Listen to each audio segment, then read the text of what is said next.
Elia mengatakan Nabi Isa yang muncul pada abad ke-7 sangat berbeda secara historis dan secara teologis dari Isa Al-Masih atau Yesus Kristus dari abad-abad sebelumnya.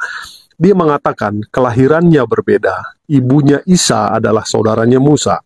Isa ini hidup sejaman dengan Musa dan Daud.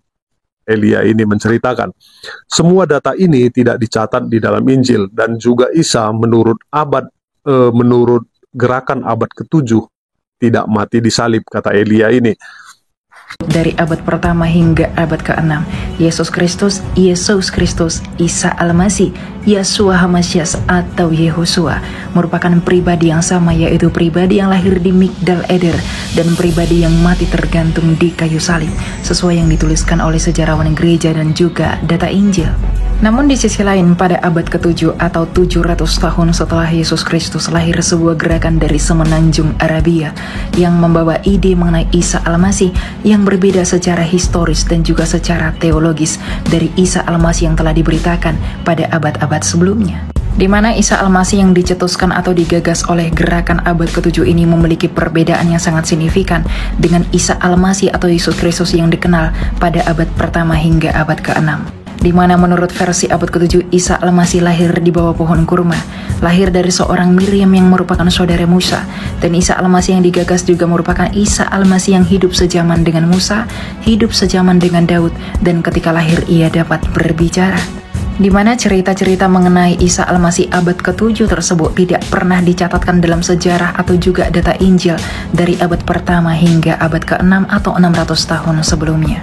Dan yang paling penting, gerakan abad ke-7 yang lahir dari semenanjung Arabia menyatakan bahwa Isa Al-Masih tidaklah mati di kayu salib, namun diserupakan. Sedangkan fakta sejarah 600 tahun sebelumnya menyatakan bahwa Yesus Kristus tergantung di kayu salib, sebagaimana yang dicatatkan oleh sejarawan Yahudi Flavius Josephus pada abad pertama.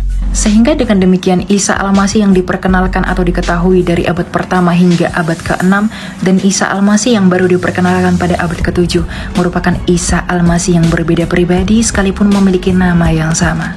Dimana jika dipaksakan maka Isa Al-Masih abad ke-7 akan bertentangan dengan sejarah yang telah berdiri kokoh selama 600 tahun sebelumnya.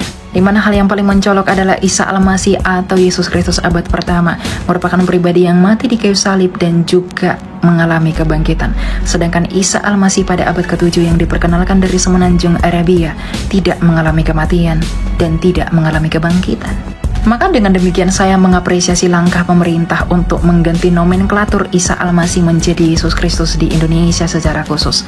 Karena memang secara historis dan juga secara teologis, yang mati dan juga naik ke sorga itu adalah pribadi Yesus Kristus atau Isa Al-Masih yang dikenal pada abad mula-mula, yakni abad pertama hingga abad ke-6. Di mana hal ini dapat menjadi angin segar sekaligus pertanda baik bagi mereka yang selalu memperdebatkan atau selalu mau nyamakan antara Yesus Kristus abad pertama dan juga Isa Al-Masih pada abad ke-7. Pandangan Elia ini sedikit berbeda dengan pandangan pendeta Esra Soru. Pandangan pendeta Esra mengatakan kalau dua orang namanya sama mungkin itu biasa, tetapi kalau nama ibu dan bapaknya juga sama, dan beberapa rentetan kisahnya juga sama, ini tidak masuk akal kalau dikatakan orang itu berbeda. Maksudnya Isa dalam Al-Quran dan Yesus di dalam Injil itu adalah sebenarnya menceritakan orang yang sama. Ya, lalu menunjukkan sejumlah perbedaan antara Isa dan Yesus. Kesimpulannya, Yesus dengan Isa itu adalah pribadi berbeda, orang yang tidak sama. Tapi memang ada sejumlah perbedaan lalu orang menyimpulkan demikian. Tapi pikirkan juga sejumlah persamaan. Karena Isa di dalam Quran itu mamanya nama Maryam atau Maria, bapaknya juga nama Yusuf. Kalau menemukan dua orang yang mamanya nama sama, itu masih masuk akal. Tapi mama dan bapaknya namanya sama, dengan rentetan peristiwa-peristiwa yang sama, kesamaan ini nih kenapa bisa terjadi? Lagi pula dari sudut bahasa, kita mengenal namanya korespondensi fonetik, hubungan bahasa itu ya misalnya ya antara ullah, illah, Allah, Eloah itu punya hubungan semua. Ya, maka karena apalagi serumpun antara bahasa Ibrani dengan bahasa Arab, rumpunnya sama, rumpun bahasa Semitik dari jalurnya anaknya Nuh, Sem itu loh. Makanya bahasa-bahasa itu mirip. Abodah dalam bahasa Ibrani sampai ke Arab menjadi ibadah, sampai Indonesia menjadi ibadah. Kados bahasa Ibrani sampai ke Arab jadi kudus, sampai kita jadi kudus. Di bahasa Ibrani itu neraka itu Gehenna. Dari Gehenna sampai ke Arab, kalau Arab itu G dibalik dari J, makanya Hagar jadi Hajar. Ya, lalu Gabriel menjadi Jibril. Maka Gehenna itu di Arab menjadi Jahana. Jahana sampai ke Indonesia jadi Jahanam. Makanya neraka Jahanam itu. Ya, itu ada hubungan bunyi. Nah, antara Isa dengan ingat ya, Yesus itu nama Yunani Yesus, nama Ibraninya itu Yosua. Yosua itu Yesus itu. Makanya orang tanya, Pak Pendeta, kalau anak saya lahir 25 Desember berbeda sama Yesus, oh boleh. Kalau Yosua boleh, kenapa Yesus nggak boleh? Di Portugal sana ada banyak orang nama Yesus, di Timor Leste sana ada orang nama Yesus, banyak itu. Yang penting jangan Yesus Kristus saja. Itu karena kalau dikasih nama Yesus Kristus tiba-tiba dia mabuk dan ditangkap masuk penjara, kurang Yesus Kristus ditangkap, jadi kacau dia. Nah, tapi hubungan bunyi dari Yosua menjadi Yesus, Yesus menjadi Isa, atau Isa, Yasu, itu ada hubungannya. Ya. Karena Yosua itu bisa Hosea, Isaya. Itu menjadi Isa. Sementara kata Al-Masih, itu Al itu kata sandang dalam bahasa Arab. Masih itu sama dengan bahasa Ibrani, Masiah. Yang dalam Yunani menjadi Mesias. Dalam Yunani itu Kristus. Sehingga Yosua, Hamasiah, Ha itu kata sandang bahasa Ibrani. Yosua Hamasiah itu sama dengan Yesus Kristus, sama dengan Isa Al-Masih. Itu sama itu. Tapi kenapa kisahnya berbeda? Satu lahir di sini, satu lahir di sini. Kita harus bisa bedakan antara kesamaan bahasa dengan kesamaan teologis. Kalau secara bahasa sama, yang dimaksudkan sama, tapi secara teologis itu menjadi berbeda. Sekarang misalnya gini loh, hari ini saya ngajar di GSJS. Saudara semua lihat saya ngajar, dan saudara tahu postur saya seperti apa. Lalu saudara mulai cerita kepada anak saudara, cucu saudara, cucunya cucu saudara, terus generasi, bahwa pada tanggal sekian tuh pernah ada pendeta namanya Esra. Maka kira-kira ini 2023 sampai tahun 2070 ada satu orang dari generasi sana bilang Esra itu orangnya gemuk. Tiba-tiba satu generasi dari sini, Esra itu orangnya kurus. Sekarang deskripsi sudah beda. Apakah mereka membicarakan orang yang sama? Ya, Esra yang sama yang pada tanggal sekian datang ngajar di GSJS. Orang yang dimaksudkan sama, tapi karena faktor-faktor tertentu, deskripsinya di sana tentang Esra lain, di sini lain. Berarti salah satu harus salah. Ya kan? Jadi yang dimaksudkan dengan Yesus dan Isa itu sama. Yang dimaksudkan, tapi ternyata yang digambarkan dalam kitab Injil dan kitab Quran itu kok beda.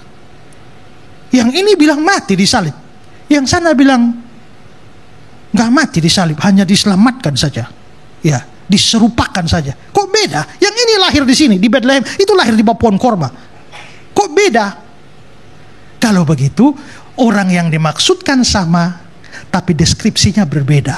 Lalu kalau deskripsinya berbeda, mana yang harus dipercaya Pak Pendeta? Ya percaya yang lebih tua lah. Ya kan? Kan lebih tua, kita lebih tua 6 abad.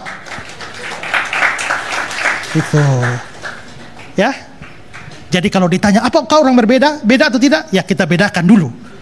Perbedaan dalam hal apa? Dalam hal bahasa atau dalam hal teologis, deskripsi teologis. Kalau deskripsi teologis jelas berbeda. Ada beberapa yang saya mau tambahkan. Nah, faktor-faktor yang mendukung kredibilitas kisah Yesus dalam Injil. Nah, yang pertama, Yesus sama dengan data sejarah. Ada beberapa sumber sejarah menyebutkan tentang Yesus, termasuk ya yang pertama, Flavius Josephus, seorang sejarawan Yahudi yang hidup pada abad pertama, menyebutkan Yesus dalam karyanya Antiquities of Jews, ya, gimana ini ngomongnya, saya nggak ngerti. Oke, lanjut. Ia menyebut Yesus sebagai seorang guru yang bijaksana dan seorang nabi. Nah, yang kedua yaitu Tacitus, seorang sejarawan Romawi yang hidup pada abad pertama, juga menyebutkan Yesus dalam karyanya Annals of Imperial Rome. Ia menyebut Yesus sebagai seorang tokoh yang dieksekusi oleh Pontius Pilatus. Yang berikutnya yaitu Pliny the Younger, seorang gubernur Romawi di Bitinia, juga menyebutkan Yesus dalam suratnya kepada Kaisar Trajan. Ia menyebut Yesus sebagai seorang tokoh yang diikuti oleh banyak orang. Keberadaan sumber-sumber sejarah ini menunjukkan bahwa Yesus adalah seorang tokoh yang nyata dan hidup di dunia nyata pada zaman Roma, bukan zaman Daud apalagi Musa. Nah, yang kedua, kisah Yesus dicatat dekat dengan fakta sejarah. Injil-Injil menceritakan kisah Yesus ditulis dalam waktu yang relatif singkat setelah Yesus wafat. Injil Matius dan Injil Markus diperkirakan ditulis sekitar tahun 40-50 Masehi, sedangkan Injil Lukas dan Injil Yohanes diperkirakan ditulis sekitar tahun 60-an sampai 80-an Masehi. Waktu penulisan yang relatif singkat ini membuat kisah Yesus dalam Injil lebih terpercaya karena masih dekat dengan peristiwa-peristiwa yang terjadi. Nah, yang ketiga, kisah Yesus dalam Injil ditulis oleh murid Yesus sendiri.